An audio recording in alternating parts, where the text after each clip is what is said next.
Assalamualaikum, perkenalkan nama saya Abdul Karim. Saya Rafika Friza. Saya Iqbal Zalaluddin. Saya Elvira Santiana. Saya Yohanes. Jadi Haika Indriani. Saya Muhammad Rai Fernando. Sundari. Hai guys, balik lagi ke channel kami tentang sistem akuntansi penjualan kredit. Cekido. Ya, jadi di sini kita mau presentasikan tentang sistem akuntansi penjualan kredit. Nah, pengertian penjualan kredit menurut Hadoriun adalah penjualan yang dilakukan dengan perjanjian di mana pembayaran dapat dilaksanakan secara bertahap. Yaitu yang pertama, pada saat barang-barang diserahkan kepada pembeli, penjualan menerima pembayaran pertama sebagian dari harga penjualan atau diberikan down payment. Yang kedua, sisanya dibayar dalam beberapa kali angsuran.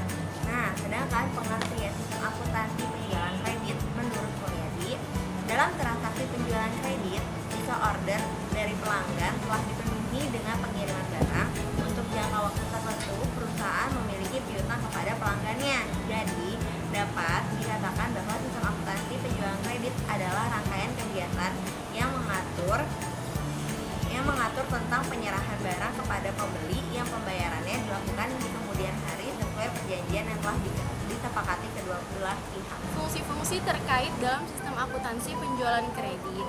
Menurut Mulyadi, fungsi yang terkait dalam sistem akuntansi penjualan kredit yaitu 1. Fungsi penjualan. Yang kedua, fungsi kredit. Yang ketiga, fungsi gudang. Yang keempat, fungsi pengiriman. Yang kelima, fungsi penagihan. Dan yang terakhir ada fungsi akuntansi. Sedangkan menurut Hall, fungsi terkait sistem akuntansi penjualan kredit yaitu yang pertama ada fungsi penjualan, yang kedua fungsi kredit, yang ketiga fungsi gudang, yang keempat fungsi pengiriman, yang kelima ada fungsi penagihan, yang keenam ada fungsi piutang, dan yang terakhir ada fungsi pembebasan. Informasi yang diperlukan oleh manajemen. Menurut Mulyadi, informasi umumnya diperlukan oleh manajemen dari kegiatan penjualan kredit itu ada 7. Yang pertama, jumlah pendapatan penjualan menurut jenis produk atau kelompok produk selama jangka waktu tertentu. Yang kedua, jumlah piutang kepada setiap debitur dari transaksi penjualan kredit. Yang ketiga, jumlah harga pokok produk yang dijual selama jangka waktu tertentu. Yang keempat, nama dan alamat pembeli. Yang kelima, kuantitas produk yang dijual. Yang keenam, nama wiraniaga yang melakukan penjualan. Dan yang terakhir adalah otorisasi pejabat yang berwenang. Dalam transaksi penjualan kredit, pastinya membutuhkan beberapa dokumen sebagai bukti transaksi. Dokumen terkait dalam sistem akun penjualan kredit sebagai berikut. Yang pertama, surat order dan pengiriman dan tembusannya. Surat ini merupakan dokumen pokok untuk memproses pengiriman atau penjualan.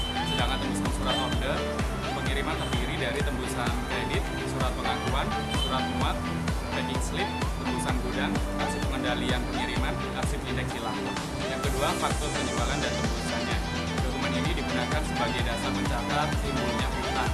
Dokumen tembusannya berupa faktur penjualan, tembusan piutang, tembusan jurnal penjualan, tembusan analis, tembusan wiraniaga, rekap harga pokok penjualan, dan bukti memorial.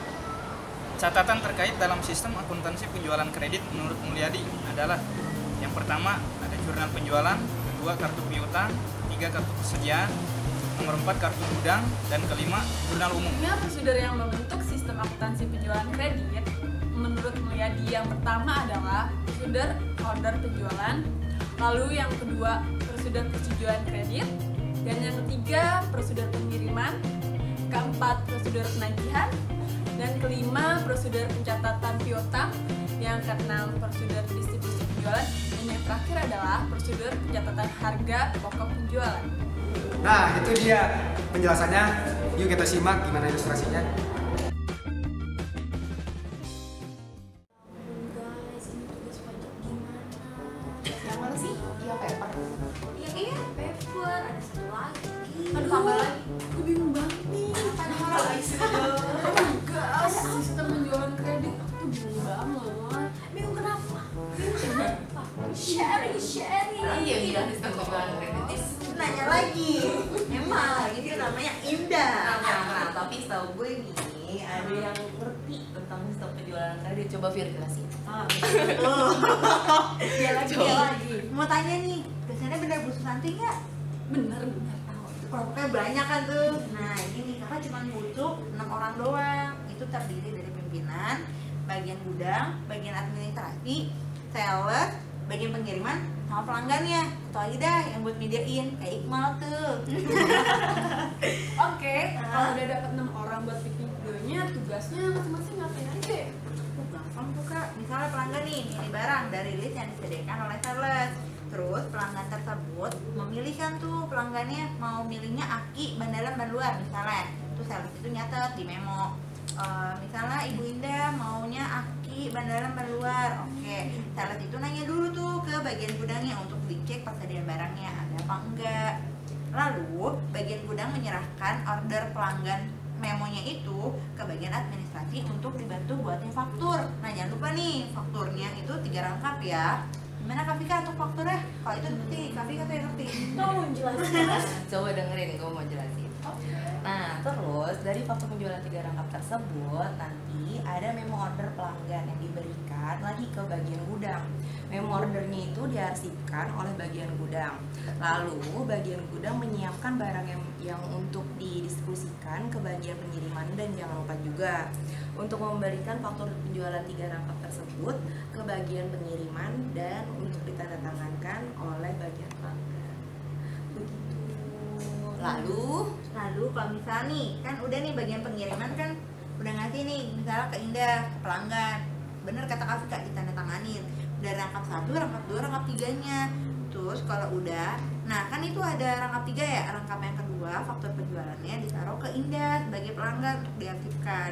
Nah terus yang rangkap 1 sama 3-nya itu dibawa lagi sama bagian pengiriman untuk dikasih ke toko untuk ke bagian administrasinya. Nah kalau misalnya udah ke bagian administrasi, itu bagian administrasinya itu membuat laporan penjualan menggunakan faktur rangkap yang ketiga dan menyetorkan laporan penjualan ke pimpinan untuk diarsipkan. Bener nggak Kak Vika? betul. Oh, lalu rangkap ke satunya itu gimana? Nah, kalau yang itu pada saat fakturnya udah jatuh tempo, bagian administrasi mengeluarkan faktur yang rangkap 1 itu, atau jadi itu untuk ditagih itu rangkap 1-nya. Lalu sales memberikan faktur jatuh tempo dari ke pelanggan untuk dibayarkan. Lalu uang tagihan dari pelanggan tersebut dibawa lagi sama salesnya untuk diberikan ke bagian administrasi. Jadi itu penggunaan dari 3 faktur rangkap itu. Begitu. Udah cukup jelas belum? Jelas. Ya, tapi di situ sebelum itu ada lagi nih Kak. Oh iya. Nah, Bagian pengirimannya gimana? Nah, untuk setelah administrasi kan tuh dapat uang tagih memberikan uang tagihan kan dari siapa namanya? Dari bagian sales ya kan. Nah, dari bagian sales dipegang dong uangnya sama bagian administrasi. Habis itu diberikan kepada pimpinannya. Lalu pimpinannya itu juga terima uang sama catatan penagihannya ya kan. Nah, tapi buku tagihannya itu dibalikin lagi dong ke bagian administrasinya. Kemudian bagian administrasi membuat laporan penerimaan kas dari buku tagihan dan menyerahkan laporan penerimaan kas itu kepada pimpinannya gitu. Lumayan panjang ya, tapi makasih loh kalian udah bantu sistem atas penjualan kreditnya. Terima kasih guys. Sama guys.